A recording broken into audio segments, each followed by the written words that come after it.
The first country in the world that's about to disappear naturally is now emerging, not because of war, not because of a natural disaster, but because the country itself has become a living hell that enslaves its youth. As a form of resistance, young people are choosing self-destruction as a way to eliminate the nation's future. And that country is South Korea.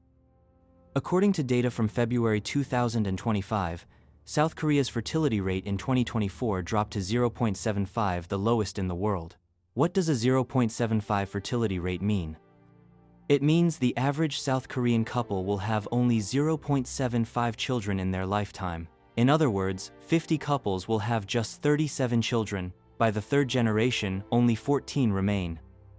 By the fourth, 5. And by the fifth generation, just 1.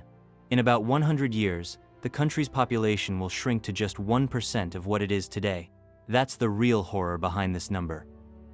A functioning society needs at least 2.1 births per woman. Even Elon Musk tweeted about this for 3 days straight, expressing concern over South Korea. Today, the country has around 50 million people, but in 2024, only 238,300 babies were born. It's no exaggeration to say that Korea is heading toward a complete societal collapse. And the most ironic part? This is the result of decades of government attempts to prevent this exact outcome. Since 2005, the country has had a presidential committee dedicated to low birth rates and aging. Over the years, they've poured hundreds of billions of dollars into incentives. Each child can receive up to 100 million won in benefits, which is around $72,000 USD. But despite all that generosity, Koreans still refuse to have children. People have realized something fundamental. In this country, neither they nor their children are treated as actual human beings. Their only value is to serve the elites living in luxury neighborhoods like Gangnam and Seoul. For the poor, having a child means sentencing them to a life of labor, anxiety, and poverty.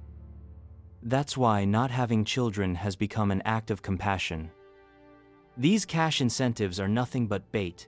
Today, the government gives you $70,000. Tomorrow, they'll squeeze $700,000 out of your children.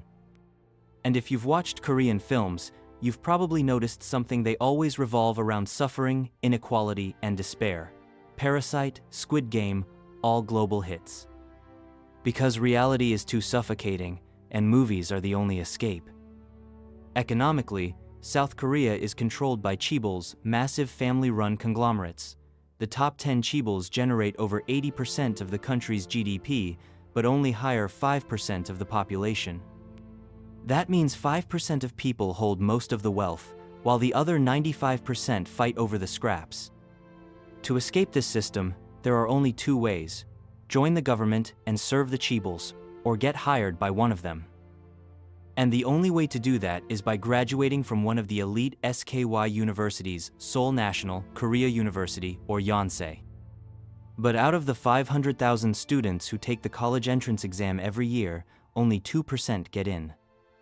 That pushes Korean youth into extreme academic competition. In Gangnam, there's an entire district called Cram School Street with over 1,600 hagwons packed into one area. It's nicknamed the Jerusalem of Test Prep. Nationwide, there are more than 24,000 hagwons, and this industry alone makes up 1% of the national GDP. Kids study high school content while still in elementary school.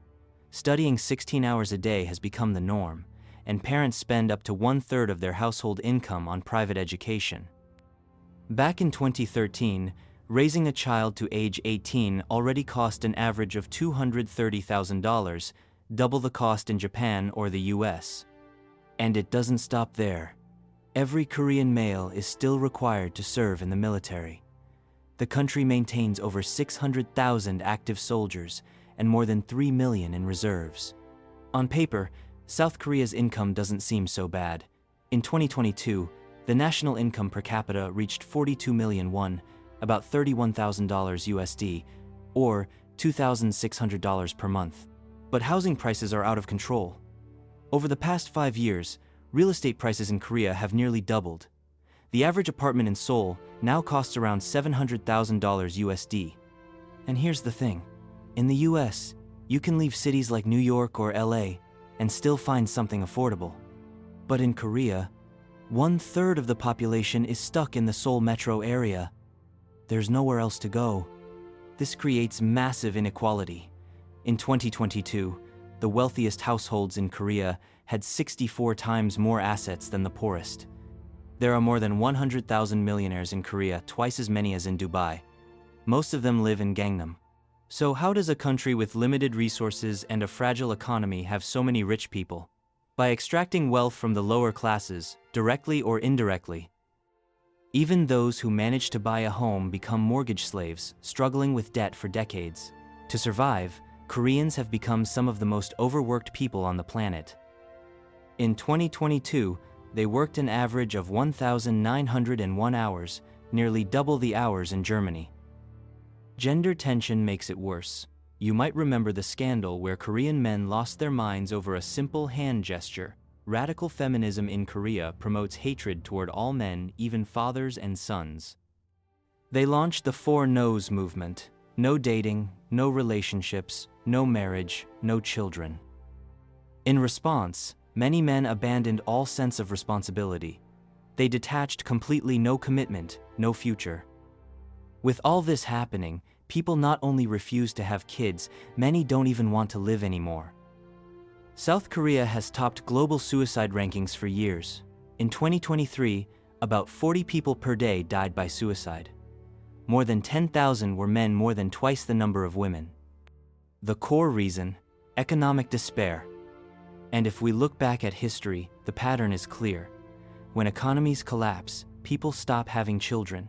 In ancient times, the poor left no descendants. The people alive today are mostly descendants of the wealthy or the powerful. The poor were wiped out in wars, famines, invasions. Even the few who survived eventually disappeared. Today, young Koreans are rejecting marriage and parenthood. They're resisting the system built by the chaebols in the only way they can, by refusing to continue it. The poor fight each other, the elites profit.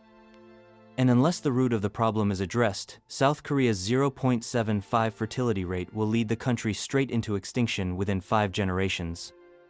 To be honest with you, I believe in meritocracy. But in South Korea, that dream is impossible. And even here in America, it's getting harder and harder to go from nothing to truly wealthy. But let's be honest, it's still possible here, unlike in Korea, at least according to my research. If you enjoyed this video, leave a like, subscribe to the channel for more content like this, and let me know what you think in the comments. See you in the next video.